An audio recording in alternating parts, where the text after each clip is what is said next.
अस्सलामुअलैकुम गुलिराज मराकश फशी सोबगो मन कायनात फ़कीर मोहम्मद एक बरी पदश में साड़ियाँ वशत कना गुलिराज एक नो के रोज एक नो की सोबेता सजना चपेश अल्लाह ताले लक मिन्नत गिरे कि मार्श हमारा एक नो के रोज एक नो की सोबेदाता अंचु के कुदरत निज़ाम मारा सिकिन दंते के अमुक्रोश रोज दर के शपतहार या गार कंत और मार्श मारा में सिकिन रसी में हर छवारी पुश्ता एक वशी हस्ते बोले राजा चुमा सरपदिता हम उखरूच हम सो मती मरागे बिंदात कने जिता जिता पिड़ा चे हम रचे मेहमान ना दावत देंगे मुझे तो कोशिश था कि मरागे जान पे गजी एक जानी सरपदी मार्शमा तक सर भी मरुचि की मरागे से हवाले गप बीबी तो मरुचि माँ चोना हाँ यूथ के अस्सी कायन ते वरना बाहर जूरन ते मरागे था तो बस वशी बीते मेरे मरुचि में के हमा वरना के साड़ियाँ आ कैसे मीरपुर खास अच्छे ताल्लुकदारन थे और यकीन इनका मुखास टॉपिक इस तरह भी गप बीती आयशिन के वरना हाँ जिंदे हवाले गप भी के वरना हाँ चून के अस्ते वती जिंदा देमा बर के आन तो और दे स्पेशली मीरपुर खास एक ऐसे वरना अच्छी चैलेंजेस देमा पेशत का और पैदा क्या और एक कोविड सिलसिला कैसे वस्ता बीता शुक्र के खुदाए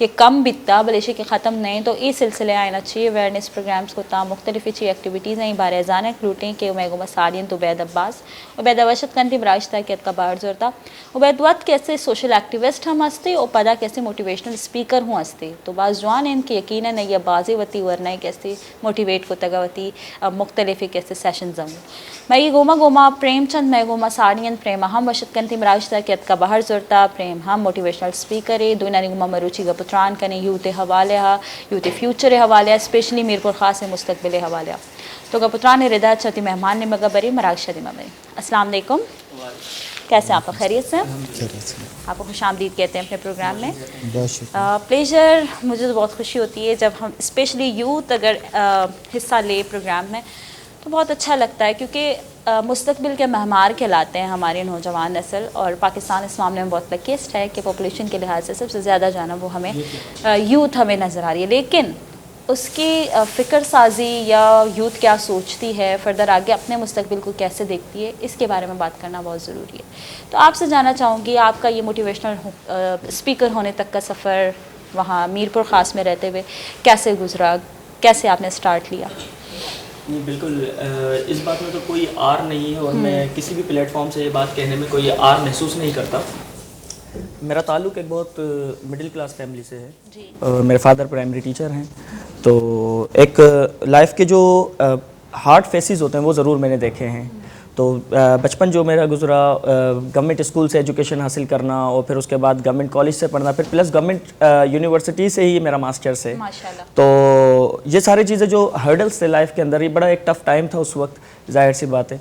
तो बड़े मुश्किल के अंदर ज़िंदगी को गुजार के सर्वाइव करके फिर एक आगे आना तो फिर यही सोचा कि आगे हमने जो मुश्किलात देख लिए plus there was no one to make career counselling तो फिर इसकी वजह से जो है कोशिश ये की कि कम से कम अब जो आने वाली यूथ है उसके हवाले से तो हम राह रास्त पर लेकर आ सकें, उनके लिए तो कोई ना कोई ऐसे सेशंस हो जाएं, उनके लिए कोई ना कोई ऐसी बात हो जाए, उनको पर्सनल गैदरिंग से इवन ज़रूरी नहीं होता कि आप एक सेमिनार अटेंड करें वहाँ पर करियर काउंसलिंग करें। करियर काउंसलिंग आप एक चाय के कप पर भी कर सकते हैं किसी के साथ बैठकर। तो वहाँ पर जो एक कोशिश है कि करियर काउंसलिंग लोगों के अंदर ज़्यादा दी जाए जो यूथ है मीरपुर खास की, क्योंकि डिस्ट्रैक्ट हैं बहुत ज़्यादा, मालूम नहीं है कि किस तरफ जाना है, करियर काउंसलिंग नहीं है, प्रॉपर एक स्केचुअल नहीं बना हुआ लाइफ का कि किस तरीके से जो है आगे किस में एडमिशन लेना है किस में नहीं लेना है, क्या क्या स्कोप्स हैं, ये सारी चीज़ें की जो है लैक ऑफ अवेयरनेस है।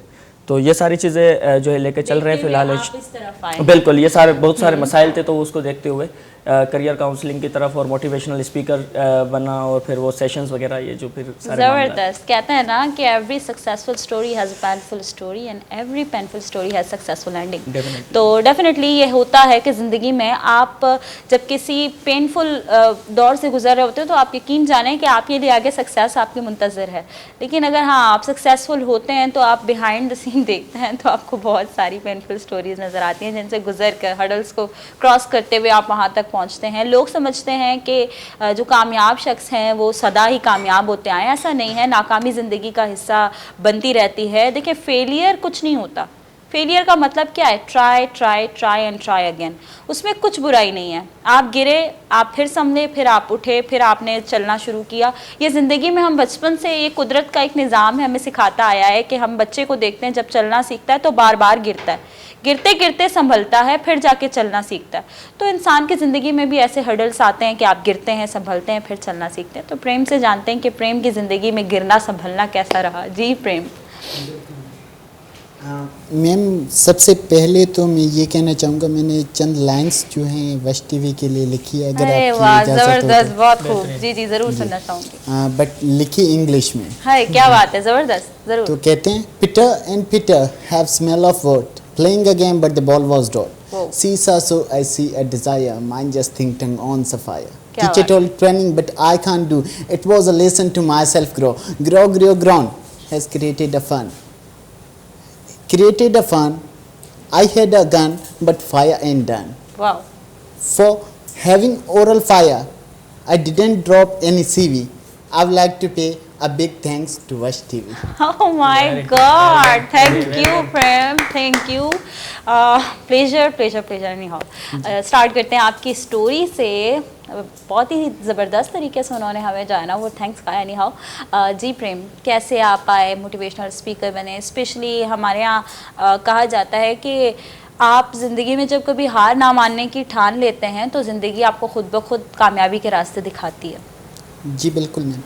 हाँ, इसके लिए मैम फिर से मैं चंद लाइंस कहना चाहूँगा। मेरी बुक एक है soul of reality, English poetry के ऊपर कंपोज की हुई है। तो उसमें मैंने एक छोटी सी पोइट्री लिखी है कि you know everything but you don't know that what you don't know, whenever you know that you don't know, really having known it you will be able to know for others. आप सब कुछ जानते हैं मगर आप ये नहीं जानते कि आप क्या नहीं जानते। जिस दिन आपने ये जान लिया जो कि आप नहीं जानते, वाकई वो जानने के बाद लोग आपको जानेंगे, तो वही जानने के पीछे में भागा और लाइफ ने मुझे चांस दिया। एक्चुअली मेरा जो ताल्लुक़ है ना मैम, बहुत ही ज़्यादा मिडिल क्लास फैमिली से हैं।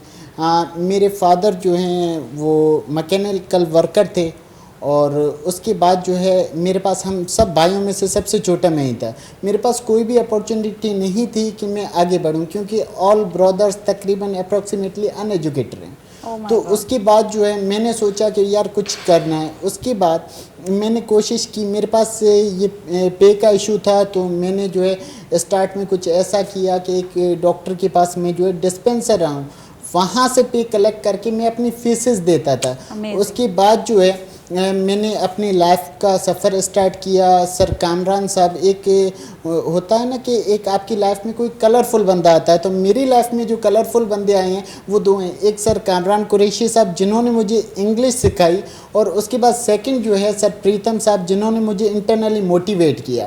उसके बाद जो है उन्हीं की डायरेक्शंस को फॉलो करते हुए मैंने सोचा क्यों ना, जब आपने कुछ सीखा है तो यूथ की प्रॉब्लम्स को समझा जाए, और यूथ की जब प्रॉब्लम आप समझ लेते हो तो क्यों ना उसे सॉल्व किया जाए और उसे डायरेक्शन दिखाई जाए। तो इसी सफ़र में जो है मैं मोटिवेशनल स्पीकर बन गया। ग्रेट होना भी चाहिए, बिकॉज आप जिस हर्डल को फेस कर रहे होते हैं आपको अंदाज़ा हो जाता है कि उससे कैसे टैकल करना है, लेकिन जो सामने आने वाला बच्चा है आपके बाद वो नहीं जान पाता, फिर वो आप ही की तरह उस स्टेज से गुजरता है। तो क्यों ना आप वो कलरफुल बंदे बन जाएं उनके लिए, कि वो आपकी उनकी लाइफ के लिए टर्निंग पॉइंट बन जाए और वो उनकी ज़िंदगी का बेहतरीन दौर स्टार्ट हो जाए। तो होना ये चाहिए कि कहते हैं अंधेरे में किसी का हाथ पकड़कर उजाले की तरफ ले जाने वाले हाथ को बंदा कभी नहीं भूलता। तो यकीनन आप भी नहीं भूले होंगे। आते हैं स्पीकर्स तो ये बन गए हैं, लेकिन कितना मोटिवेट किया उन्होंने अपने एरिया में, स्पेशली मीरपुर ख़ास की अगर बात करते हैं तो मैंने देखा है वहाँ पे काफ़ी टैलेंट है। मैं खुद अपने शो में बहुत से ऐसे टैलेंटेड जाना वो लोगों को होस्ट कर चुकी हूँ जो मुख्तलिफ शोबे से ताल्लुक़ रखते आए हैं। तो माशाल्लाह वहाँ पे टैलेंट बहुत है। लेकिन जहाँ बात आती है एजुकेशन की, जहाँ करियर काउंसलिंग की बात आती है, जहाँ हमें जो है ना वो यूनिवर्सिटी की बात आती है, तो वहाँ कहीं ना कहीं बच्चे फेस कर रहे हैं और अभी भी वो सफ़र कर रहे हैं। तो उसके मुतालिक आप लोगों से जानना चाहूँगी कि कैसा इन्वायरमेंट है वहाँ का मीरपुर ख़ास में स्टिल? एट ए टाइम तो अल्हम्दुलिल्लाह बहुत बेहतरीन इन्वायरमेंट है एजुकेशनल पॉइंट ऑफ व्यू से, क्योंकि ज़्यादातर यूथ जो है हमारी वो एजुकेशनल साइड पर आ चुकी है, जो कि पहले कभी किसी चाइल्ड लेबर के अंदर या किसी और एक्टिविटीज़ के अंदर इन्वॉल्व थे। अभी माशाल्लाह बहुत ज़्यादा बेहतरीन अवेयरनेस मीरपुर ख़ास के अंदर फैली हुई है थ्रू द डिफरेंट सेशंस लोगों को जो मोटिवेट किया गया, और ना सिर्फ हम बल्कि मीरपुर खास के अंदर बहुत सारी ऐसी सोशल ऑर्गेनाइजेशंस हैं जो काम कर रही हैं।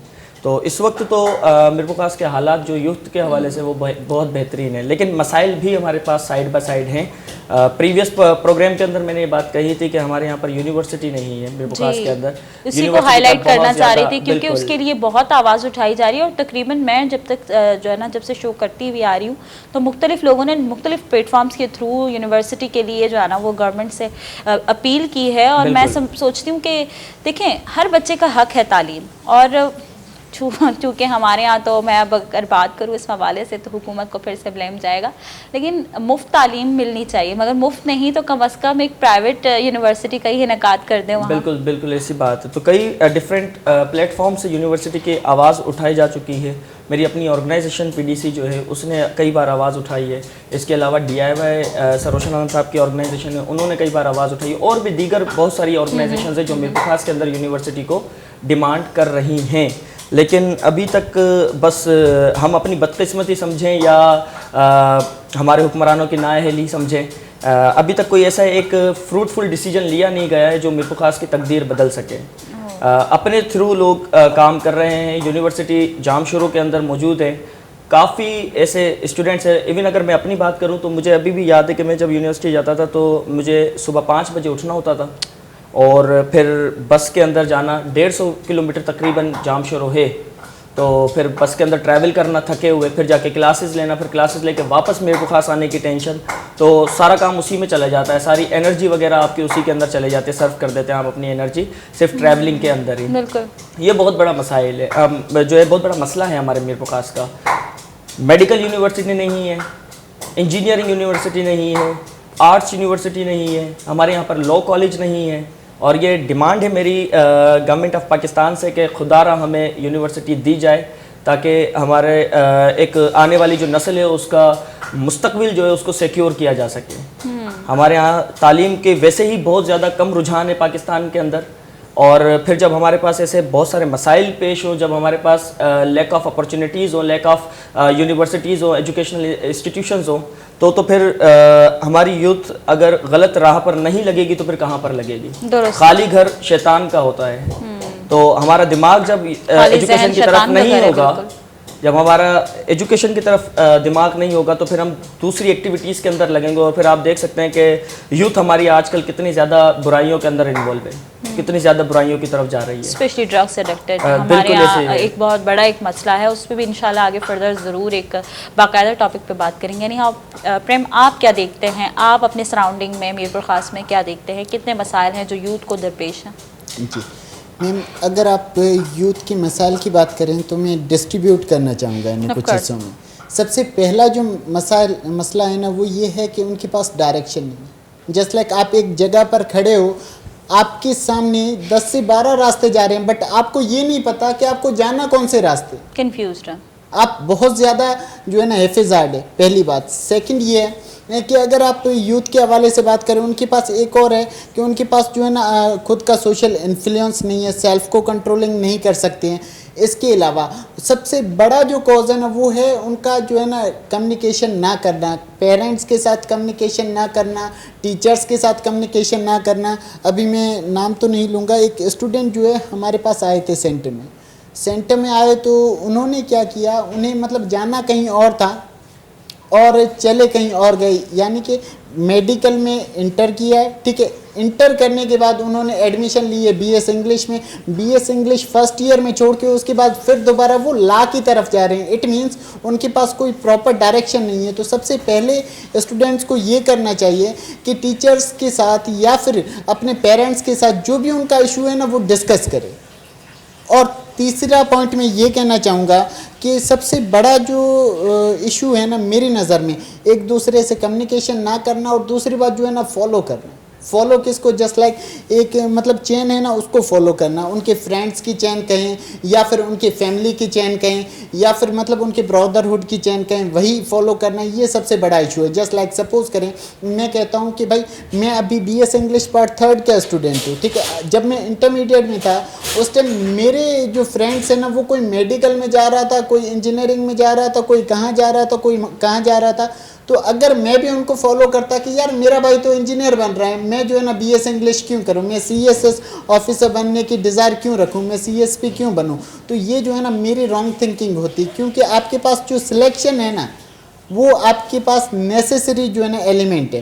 तो इसी हवाले से आपके पास सबसे पहले गुड सिलेक्शन होनी चाहिए, और स्टूडेंट्स अगर इन इश्यूज़ के ऊपर फोकस करें ना तो मेरे हिसाब से कभी भी वो मार नहीं खाएगा। और दूसरी बात, स्टूडेंट जो सबसे ज़्यादा ये भी होता है कि एक इंटेलिजेंसी, लेक ऑफ इंटेलिजेंसी और लेक ऑफ थिंकिंग भी है। जैसे कुछ टाइम पहले मेरे पास एक स्टूडेंट आए, उन्होंने कहा कि सर मैंने जो है ना मतलब क्या करना है इंटरमीडिएट के बाद। उस बच्चे ने इंटरमीडिएट कर लिया, इसका मतलब अभी तक उन्होंने वो डिसाइड नहीं किया कि मैंने करना क्या। इट मीन्स फ्यूचर प्लानिंग है ही नहीं। और दूसरी बात, उनके पेरेंट ने कहा कि सर ये बच्चा जो है ना इंटेलिजेंट बहुत ज़्यादा है। मैंने देखा वाकई नो डाउट कि उसमें इंटेलिजेंसी की कोई कमी नहीं थी, बट उसमें थोड़ी बहुत थिंकिंग की कमी थी। तो इसी हवाले से इन सारे एलिमेंट्स के ऊपर अगर हम काम करते हैं, मेरे हिसाब से यूथ कभी भी रॉन्ग डायरेक्शन में नहीं जाएगी। एग्जैक्टली अब बात आपने काफ़ी वास्ट कर दी, इसमें बहुत सारी चीज़ें आ गई जो बेसिकली अगर बात करें तो बच्चे की करियर काउंसलिंग ना होने के सबब ये तमाम चीज़ें उसे फेस करने को मिलती है। सबसे बेसिक जो बात है वो है काउंसलिंग की। बात आती है काउंसलिंग की, तो यहाँ हम आते हैं स्कूलिंग सिस्टम पे। देखें, रूट लेवल पे जब तक हम ना जाएं तब तक कुछ बेहतर नहीं होने वाला। सही। हमारे यहाँ बच्चे इंटर करने के बाद, मैट्रिक करने के बाद, इवन ग्रेजुएशन के बाद भी कंफ्यूज रहते हैं कि उन्हें आगे करना क्या है। क्यों? देखें, साइकोलॉजिकली एक बच्चे पर हर चीज़ असर करती है। उसके घर का माहौल, उसके इर्द गिर्द का माहौल, उसके इर्द गिर्द उसके दोस्त हैं, उनकी बातें, वो सब कुछ उस पर बड़ा असर रखती हैं। बच्चे कंफ्यूज क्यों होते हैं? बचपन से माँ बाप किसी ख्वाहिश को, वो दबी ख्वाहिश जो कभी माँ बनना चाहती थी डॉक्टर, वो दबी ख्वाहिश तो कभी बाप कुछ बनना चाहता था, वो कहीं ना कहीं माँ बाप पेरेंट्स होने के बाद अपने बच्चे से उम्मीद रखना शुरू कर देते हैं। ये कुछ गलत नहीं है, नेचुरल चीज़ है कि आपकी जो अधूरी ख्वाहिश रह गई वो आप चाह रहे होते हैं कि आपका बच्चा पूरा करे। तो उसमें क्या होता है कि बच्चा वो बातें सुनकर उसकी तरफ राग़िब होने लगता है कि जी मेरे पेरेंट्स चाहते हैं, इमोशनल प्रेशर कि मेरे पेरेंट्स चाहते हैं मैं इस तरफ जाऊं तो मैं इस तरफ मैंने जाना है। फिर उसके बाद बच्चे जब जैसे जैसे बड़े होते हैं वो अपने इर्द गिर्द सराउंडिंग में सबसे पहले जो दरसगाह होती है वो माँ की गोद होती है, उसके बाद उस्ताद, टीचर्स। बेसिकली हर बच्चे को आप पूछो, जो उसकी पहली ख्वाहिश होती है ना, वो उसका रोल मॉडल उसका टीचर होता है। वो सोचता है कि मैं आगे जाके टीचर बनूंगा। फिर जाकर उसके फ्रेंड्स आते हैं, फ्रेंड्स में कोई कह रहा है कि जी जैसे आपने कहा डॉक्टर बनना है, इंजीनियर बनना है, फला फील्ड की तरफ निकालना है, मीडिया की तरफ जाना है, व्हाटएवर। तो फिर वो क्या करते हैं कि फ्रेंडशिप का एक इमोशनल वो अत्याचार कि यार मेरे दोस्त मुझसे जुदा ना हो, सही है। मेरे दोस्त जुदा ना हो, वो यहाँ जा रहे हैं तो मैंने भी इसी वे में निकलना है। तो बच्चे यहाँ आकर कंफ्यूज हो जाते हैं, उनका कोई कसूर नहीं है इसमें। यहाँ आती है हमारी सबकी जिम्मेदारी, पेरेंट्स की भी। अब यहाँ हमारे यहाँ अगर पेरेंट्स की बात करते हैं तो कुछ पेरेंट्स ऐसे हैं, हम उन्हें अप्रिशिएट करते हैं क्योंकि वो खुद पढ़े लिखे नहीं होते लेकिन वो अपने बच्चों को पढ़ा रहे होते हैं। सो दे आर कन्फ्यूज्ड, वो खुद भी कंफ्यूज होते हैं। वो बस बच्चे को पढ़ता देख के खुश हो रहे होते हैं, उनको खुशी हो रही होती है कि बच्चा ग्रेड हासिल कर रहा है, बच्चा आगे बढ़ रहा है, बच्चा पढ़ रहा है, अच्छा जी मेरा बच्चा अंग्रेज़ी बोलता है, अच्छा जी मेरा बच्चा उर्दू काफ़ी फ्रिक्वेंटली बोलता है। तो उनकी छोटी छोटी खुशियाँ ये होती हैं। वो पेरेंट्स होते हैं जो बच्चे को पकड़कर आंटी अंकल के सामने रख के बेटा पोएम पढ़ो और ये वो, तो वो इसमें भी खुश हो रहे होते हैं। उनकी मिसाल ऐसी होती है, वो दूसरों को मिसाल दे रहे होते हैं, अपने भांजे भतीजों की, बेटा देखो तुम्हारे मामू के बेटे को देखो, वो इंजीनियर बना है, उसने बड़ी कामयाबी हासिल की, वो बिजनेसमैन बना है। तो वो उनकी मिसालें दे रहे होते। बच्चा यहाँ आकर प्रेशर में आ जाता है, तो बच्चे को चाहिए counselling, proper counselling schooling system से। कैसी काउंसलिंग, पहले तो आप लोगों की राय जानना चाहूँगी, उसके बाद अपनी राय दूंगी। काउंसलिंग कैसी होनी चाहिए? आया सिर्फ फील्ड तोप दो कि भाई ये चॉइस है आपके पास, ये फील्ड है, कौन सा चूज़ करोगे? या डीप रूट में जाकर उसे बाकायदा तौर पर गाइड करना कैसे? आप बताएं कि एज ए मोटिवेशनल स्पीकर आप क्या समझते हैं स्कूलिंग सिस्टम में बच्चे की काउंसलिंग कैसी होनी चाहिए? जी बिल्कुल, देखिए सबसे पहले तो स्कूलिंग सिस्टम बहुत ज़्यादा बेहतर होना चाहिए, जो हमारे यहाँ पर नहीं है। हमारे यहाँ पे स्ट्रीट स्कूल्स की अगर बात करें तो वो ज़्यादा हैं तादाद में एज़ कम्पेयर टू जो बड़े फ्रेंचाइज स्कूल्स वगैरह हों या जो गवर्नमेंट के बड़े इदारे हों उसके। वहाँ पर प्रॉपर काउंसलिंग क्यों नहीं होती है? वो इस वजह से नहीं होती कि उनका इवन क्लासरूम भी इतना बड़ा नहीं होता कि बच्चा सही तरीके से बैठ सके। सफोकेशन का शिकार हुआ होता है, प्रेशर का शिकार हुआ होता है। आप अगर बात करें स्कूल्स की तो आप जाकर देखें कि किस तरीके से छोटी छोटी क्लासेस के अंदर इतने सारे बच्चों को रखा हुआ होता है। जहाँ से आपका बच्चा फिजिकली ग्रोथ नहीं कर सकता, वहाँ से मेंटली ग्रोथ कैसे कर सकेगा? तो कभी भी आपकी जो है मेंटल ग्रोथ बच्चे की नहीं होगी। देखिए ना, बच्चे की लाइफ जो है वो मॉडर्न स्किल्स के ऊपर डिपेंड करती है। मॉडर्न स्किल्स मतलब हम बचपन में आपने देखा होगा, जो बॉय होता है उसको हम बैट बॉल ला कर देते हैं, हम उसको गन ला कर देते हैं। जो बेबी होती है उसको डॉल ला कर देते हैं, उसको किचन के आइटम्स ला कर देते हैं। ये सारे के सारे क्या है? ये उसके मॉडर्न स्किल्स हैं, उसको बताने के कि भाई देखो आपने इस तरीके से ज़िंदगी के अंदर ये सारी चीज़ें असल बनेगी, ये सर्वाइव की जाएगी। इसी तरीके से आपको अपनी लाइफ के अंदर प्रैक्टिकली आगे आना है। तो स्कूलिंग सिस्टम जो हमारे यहाँ पर वही बेहतर नहीं है। प्लस फिर हम स्कूलिंग सिस्टम की अगर जब बात करते हैं तो हम कहते हैं कि नहीं जी स्कूलिंग सिस्टम सिलेबस के अच्छे कर देने से या मॉडर्नाइज कर देने से होता है। आप देखिए कितना बड़ा मसला है कि हमारे यहाँ पे बच्चे से उसका बैग नहीं उठता है स्कूल का। सिलेबस चेंज ही कहाँ हो रहा है? सिलेबस भी चेंज नहीं हुआ। गवर्नमेंट स्कूल में तो बड़ा अलमिया है हमारे यहाँ। गवर्नमेंट स्कूल में तो डेफिनेटली सिलेबस बिल्कुल वाकई चेंज नहीं हुआ। जो मैंने पढ़ा था वो मैं तकरीबन पिछले 5 साल से 6 साल से पढ़ा रहा हूं। प्राइवेट में भी क्या होता है, कभी कभी तो मैं सोच के हैरान होती हूँ। मतलब हमारे साथ क्या हुआ, मैं अपनी बात करती हूँ, हमारे साथ क्या हुआ भाई। KG 1 से लेकर हमें 8 तक जी बड़ा अच्छा पढ़ाया जा रहा है, ऑक्सफोर्ड यूनिवर्सिटी की बुक्स, ये वो फलाडिम का। 9th में आके फिर सिंध बोर्ड, वही बुक्स, वही सब जो मेरे दादा ने पढ़ा, मेरे परदादा ने पढ़ा, फिर मेरे अब्बा ने पढ़ा, फिर मैंने पढ़ा, फिर मेरे आने वाले बच्चे पढ़ेंगे। What's going on? मतलब आप आकर फिर वहीं आके अटक जाते हो। तो क्या करना चाह रहे हो? सिलेबस रिन्यूअल नहीं है ना। देखें, सिलेबस को हमने मॉडर्नाइज ही नहीं किया। सिलेबस मॉडर्नाइजेशन की तरफ जाएगा, सिलेबस को आप अपडेट करेंगे तो बच्चों को नई जो है नॉलेज मिलेगी। प्लस पर टीचर खुद भी मेहनत करेगा। एग्जैक्टली ऐसा ही है। हमारी किताबें हमारी प्रैक्टिकल लाइफ से बिल्कुल मैच नहीं करती हैं, और ये बातें हमारे स्टूडेंट आज के बच्चे सवाल करते हैं, बाकायदा तौर पे करते हैं कि जी हम ये पढ़ रहे हैं, आगे जाके हमें कहाँ काम आना है, हम कहाँ इसे यूटिलाइज करेंगे। अगर यहाँ आकर ये हिस्ट्री है, माजरत के साथ हिस्ट्री तो ऐसा लगता है 80s में जाके रुकी गई है, उसके बाद जो कुछ हो रहा है वो कहाँ है? बिल्कुल। पेपर वर्क में कब आएगा? हमारे बच्चे कब पढ़ेंगे? ये जो इतना एरा गुजर गया, 2 जो है ना वो डिकेट्स गुजर गए, वो कहाँ है? वो पेपर वर्क में क्यों नहीं आ रहा?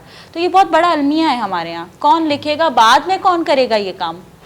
जब हमारे यहाँ अभी ये होना चाहिए। हिस्ट्री, तारीख वो चीज़ है जो आप लिखते जाते हो, इसके पन्ने बढ़ते जाते हैं, लेकिन हमारे यहाँ तो वही पुरानी हिस्ट्री हमें बल्कि एनुअली इसको तो रिन्यू करना चाहिए, क्योंकि हर साल एक नया वाकया होता है। ऑफिशियल्स गुजरते हैं गवर्नमेंट के। अभी आप अगर पाकिस्तान स्टडीज की, क्योंकि मेरा मास्टर्स है पाकिस्तान स्टडीज में, तो अगर आप उसमें देखें तो पाकिस्तान स्टडीज की अगर आप बात करें तो 2007 तक की हिस्ट्री, इंटरमीडिएट की बुक की बात कर रहा हूँ, सिंटेक्स बुक जामशरो, 2007 तक की जो है मुशर्रफ एरा, वहाँ तक की तो हिस्ट्री लिखी हुई है। उसके बाद आगे कितनी एक पूरे गवर्नमेंट गुजर गई है, उसका कोई जिक्र नहीं है, कोई कुछ नहीं है, अपडेट ही नहीं है सिलेबस। अच्छा, प्लस फिर पेपर भी जो आप मुशर्रफ एरा कह रहे हैं ना, माजरत के साथ उसमें भी क्या कुछ मिसिंग है वो आप बेहतर जानते हैं। देखिए, मैं हमेशा एक चीज़ बताता हूँ, मैं हमेशा स्टूडेंट्स को एक बात कहता हूँ, मैं कहता हूँ कि बेटा बुक के अंदर जो हम हिस्ट्री पढ़ेंगे दैट्स अनदर, और अगर आप प्रैक्टिकली लाइफ में देखेंगे तो फिर वो थोड़ी सी चेंज है। ये चीज़ है। फिर दूसरी बात, वो अभी बात चल रही थी आपने कि हमारे यहाँ पर जो है बच्चा कह रहा होता है, दोस्त का फ्रेंडशिप इन्फ्लुएंस इतना होता है कि जी मेरे सारे दोस्त मेडिकल में जाएं तो मेडिकल में चले जाएं, या इंजीनियरिंग में चले जाएं तो इंजीनियरिंग में चले जाएं। इसमें एक छोटी सी मिसाल दूंगा। हमारे यहाँ पर ट्रेंड फॉलोइंग बहुत ज़्यादा है, बहुत ज़्यादा ट्रेंड फॉलोइंग है। अभी एक एग्जाम्पल में, बल्कि एक खाने पीने की एग्जाम्पल देता हूँ, क्योंकि आपने किचन सेगमेंट भी इधर ऑर्गेनाइज किया हुआ है। हाँ जी। एक जो फीमेल होती है, उसका हस्बैंड उसकी वो फिश बहुत अच्छी बनाती है। हाँ जी। तो उसका हस्बैंड जो है ना उसकी बहुत तारीफ करता है, बोलता है आप बहुत बेहतरीन डिलीशियस फिश बनाती हैं, लेकिन आप हमेशा फिश को क्या करती हैं, फिश को आप बीच में से काट कर 2 हिस्सों के अंदर बनाती हैं। आप अगर कंप्लीट फिश बनाएं तो और भी ज़्यादा अच्छी हो और उसकी प्रेजेंटेशन अच्छी हो, लेकिन आप उसको जो है काट कर बनाती हैं, तो ये जो है नहीं क्या करें, आप वैसे बनाएगा। बोला मुझे वैसे नहीं बनानी आती। अच्छा, आपको सिखाया किसने? कहा मुझे मेरी मदर ने सिखाया था। वो अपनी सास के पास जाता है, मतलब अपनी वाइफ की मदर के पास जाता है, और जाकर जो है उनसे पूछता है, कहता है कि आप जो है फ़िश बहुत अच्छी बनाती हैं और आपने उन्हें भी सिखाया तो वो भी बहुत अच्छी बनाती हैं। लेकिन वो उनका प्रॉब्लम ये है कि वो कंप्लीट मुकम्मल जो है फ़िश नहीं बनाती, बल्कि वो बीच में से काट कर फ़िश को, जो मतलब 2 पीसीस के अंदर वो फ़िश को बना देती है। ट्रेंड फॉलोइंग की बात कर रहा हूँ मैं। तो कहा मुझे भी ऐसी ही आती है। क्योंकि मेरी मदर ने जाना वो वैसे ही बोला सिखाया आपको था। किसने सिखाया, तो कहा कि मुझे मेरी सास ने सिखाया था। मेरी अच्छा, सास उस वक्त ने उसकी सिखाया। सास जो है ना वो जिंदा होती है, मतलब बिस्तर मर्ग पर होती है लेकिन जिंदा होती है। वो जाता है उसके पास, डायरेक्ट रिसर्च इसी तरीके से होती है। वो उसके पास जाता है, जाने के बाद कहता है कि आप जो है फ़िश आपने सिखाई उन्हें, मेरी सास को बहुत बेहतरीन फ़िश बनाती हैं वो, लेकिन वो बीच में से काट कर क्यों बनाती है, वो कंप्लीट फ़िश बनाए तो और ज़्यादा अच्छा है। तो उन्होंने कहा कि बेटा बात ये कि जब मैंने सिखाई थी हम थे गरीब, at that time we were not so rich, तो हम गरीब थे, हमारे पास जो फ्राइंग पैन था वो बहुत ज़्यादा छोटा था, तो वो पूरी फिश नहीं आती थी, इस वजह से मैं क्या करती थी, 2 पीस के अंदर काट देती। तो ये जो क्राइटेरिया था, ये जो सिचुएशन थी, ये उस वक्त की उनके लिए थी। अभी फ्राइंग पैन भी बड़ा है, सब चीजें हैं, लेकिन फिर भी क्या किया है, फिश को काट 2 हिस्सों में काट दिया गया। तो मतलब ट्रेंड फॉलोइंग, बस जो चलता आ रहा है ना, चलना है, सोचना ही नहीं है कि क्या होने जा रहा है, क्या है, क्या हम क्यों फॉलो कर रहे हैं किसी चीज को, कुछ भी नहीं पता। आप सोशल मीडिया की एग्जांपल ले लें, आप एक चीज आप स्टेटस पर लगाएं बगैर सोचे समझे, बस लगे हुए हैं, ट्रेंडिंग की बात को कंटिन्यू करेंगे वे लेकिन छोटे से ब्रेक के बाद रकसानी उचती वादित का उचतनी वगैरह में पता कहीं साड़ी पे का पत्रान रहता पर जदारी मैं घुमायूं।